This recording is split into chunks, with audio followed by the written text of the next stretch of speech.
The Indian monsoon is not just a weather story, it's an economic, social, and political story.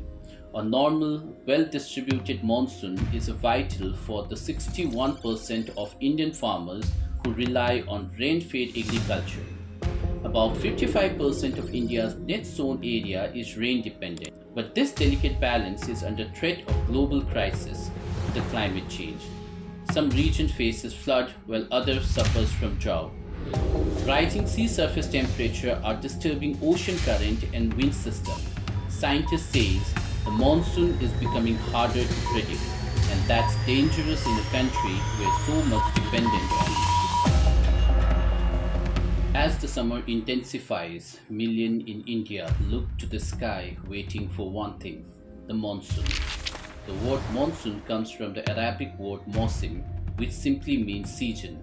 Centuries ago, Arab traders were among the first to sail across the Indian Ocean and Arabian Sea for trade, especially with India, East Africa, and Southeast Asia. They observed wind patterns that change direction seasonally, blowing from the sea to land in one part of the year and from land to sea in another.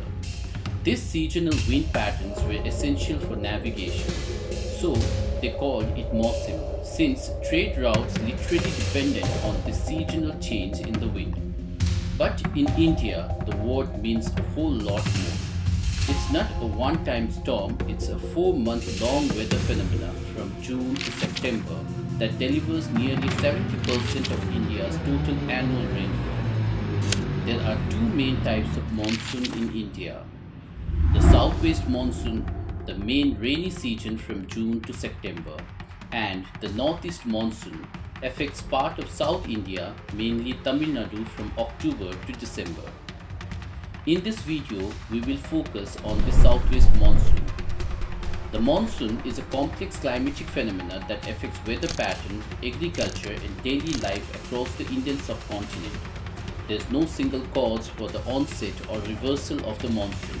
It's the result of a combination of factors. Let's break it down.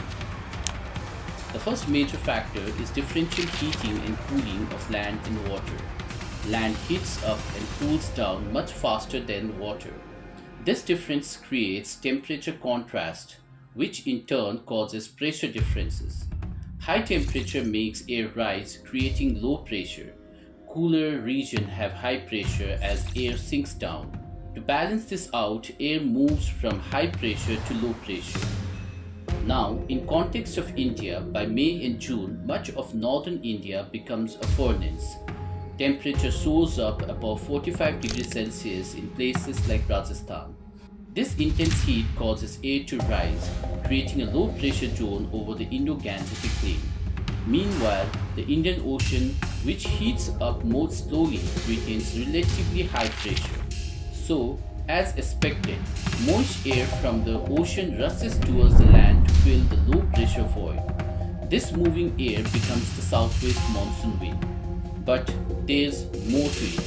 Several other factors strengthen and influences the monsoon. The first among them is the shifting of ITCZ. It is a zone where the northeast and southeast trade wind converges. It's a low pressure zone typically located near the equator. During June to September, this ITCZ shifts northward over the Indo-Gangetic plain and foothill of the Himalaya, forming what's called the monsoon trough. As the ITCZ moves north, the southeast trade wind also shifts. After crossing the equator, this wind curves and starts blowing from the southwest direction due to the Coriolis force. The ITCZ shifts dynamically and its position affects rainfall distribution. The second factor that influences the monsoon wind is the location of Tibetan Plateau. The Tibetan Plateau plays a major role. Its heating in May and June creates a strong thermal low, further drawing the monsoon wind inland.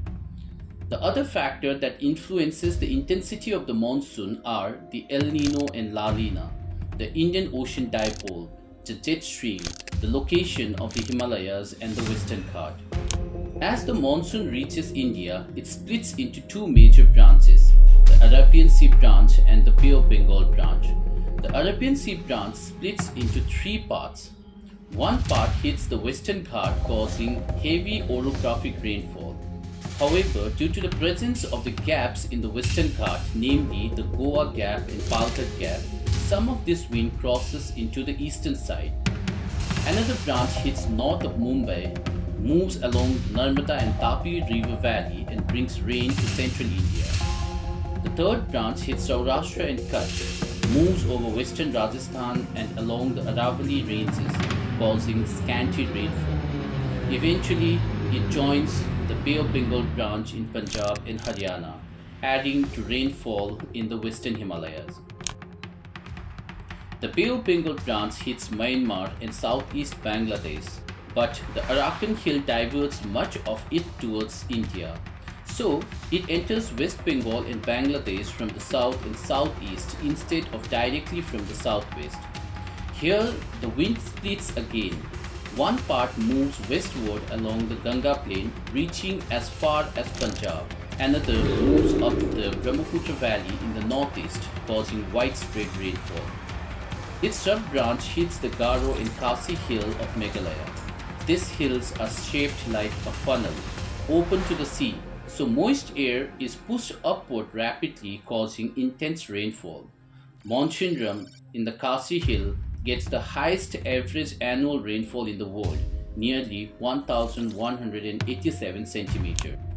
The Indian monsoon is not just a weather story, it's an economic, social, and political story. A normal, well distributed monsoon is vital for the 61% of Indian farmers who rely on rain fed agriculture. About 55% of India's net sown area is rain dependent. It also fills up reservoirs used for hydropower, replenishes groundwater, feeds irrigation and domestic water supply, impact food prices, rural employment, and even the GDP growth. Just one bad monsoon year can lead to crop failure, inflation, and even political instability. The monsoon is more than just rain, it's India's lifeline. But with climate change, it's becoming harder to predict and harder to depend on. Understanding it is the first step to prepare for it. If you found this useful, like, share, and subscribe. See you in the next video. Thank you.